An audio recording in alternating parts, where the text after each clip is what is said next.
रोहित सोलापुर नाम के एक छोटे से शहर में काम किया करता था। उसने मुंबई में काम करने के लिए अप्लाई किया था, लेकिन उसे कोई कॉल नहीं आ रहे थे। एक दिन उसे अर्जेंट एक कॉल आ गया इंटरव्यू का। पेमेंट भी काफी अच्छी थी और मुंबई शहर में भी था, इसीलिए वो फोन पे बात करता है। जी जी, मुझे कब आना है? आप मुझे मेरे टिकट का एक पीडीएफ भेज दीजिए, मैं आ जाऊंगा। जी जी ठीक है। और मुझे रहने के लिए कुछ मतलब एक घर का तो इंतजाम मुझे करना ही पड़ेगा ना। अगर वो आप कर देते तो बहुत अच्छा हो जाता, इसीलिए मैं आपको ये कह रहा था। जी जी, अच्छा अच्छा, मुझे मेरा घर खुद ही खरीदना पड़ेगा। अच्छा अच्छा, कोई बात नहीं। रोहित अपने एक दोस्त से मिलके एक कम किराए पे एक घर ले लेता है, इसीलिए वो काफी खुश होता है। घर काफी अच्छा था, लेकिन कुछ चीजें उसे अच्छी नहीं लग रही थी, क्योंकि थोड़ा बहुत डर लग रहा था। घर में एक भूत था। वो भूत मन में ही कहता है, ये कौन आ गया मेरे घर में, और तुम इस घर में अब रह नहीं सकते।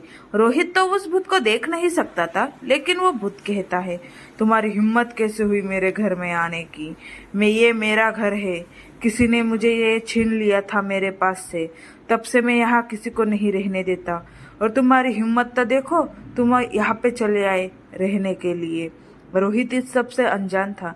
रोहित को तो कुछ दिख नहीं रहा था। रोहित कहता है, अरे ये तो बहुत अच्छा घर है, मुझे बहुत अच्छा लगा, लेकिन ये बहुत डरावना भी लग रहा है। दिन की तो कोई बात नहीं, लेकिन वो रात को काफी डर लगेगा मुझे। लेकिन आगे देखते हैं क्या होता है। लेकिन सस्ता बहुत है ना, इसलिए मुझे ये अच्छा लगा। जाने दो, आगे जाके तनख्वाह जब बढ़ जाएगी तब मैं दूसरा घर ले लूंगा, तब तक तो मुझे यहाँ रहना ही पड़ेगा। भूत बीत चीजों से अनजान रोहित इस घर में काफी खुश था। रात को सोते ही उसे अजीब अजीब सपने आने लगते हैं और अजीब अजीब आवाजें भी आती है, लेकिन रोहित अनजान होके सो जाता है, जैसे उसे कुछ आवाज ही नहीं आई या कुछ हुआ ही नहीं हो। वो चुपचाप करके सो रहा था। लेकिन इस अंधेरे में एक बात होने वाली थी। वो भूत जो घर में था वो रोहित के पास आ जाता है। वो कहता है, तुम्हारी इतनी हिम्मत, इतने चैन से सो रहे हो, किसी की इतनी ताकत नहीं वो यहाँ आके सो जाए मेरे घर में। मैंने एक को भी यहाँ टिकने नहीं दिया, तो तुम किस खेत की मूली हो? खुद को क्या समझ रहे हो क्या पता। लेकिन रुको, जब तुम इस घर के मंदिर में जाओगे तब तुम्हें पता चलेगा कि यहाँ क्या हो रहा है और कौन है। दिया जलाने की कोशिश भी मत करना।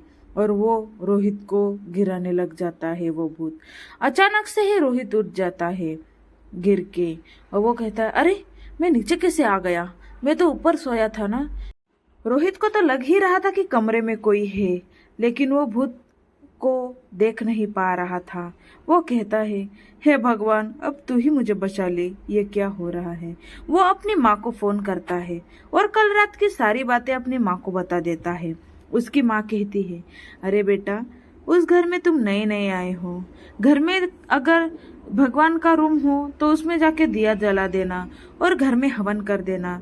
इस घर में अगर अशांति होगी तो शांति हो जाएगी बेटा, और डरना बिल्कुल भी मत।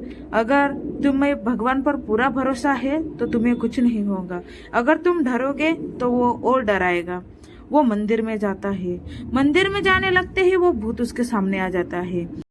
वो भूत काफी डरावना लग रहा था और इसी से रोहित काफी डर जाता है, लेकिन वो दिखाता नहीं। वो भूत कहता है, मैं 200 साल से यहाँ पे इस घर की रक्षा कर रहा हूँ और किसी की हिम्मत नहीं हुई यहाँ दिया जलाने की, और तुम आए हो यहाँ दिया जलाने?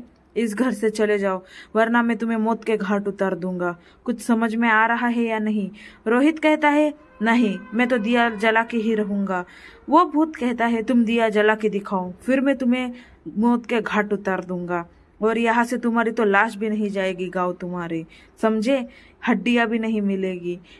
दोनों में काफी लड़ाइयाँ हो जाती है, और दोनों में लड़ाई करते करते रोहित भगवान का नाम ले रहा था।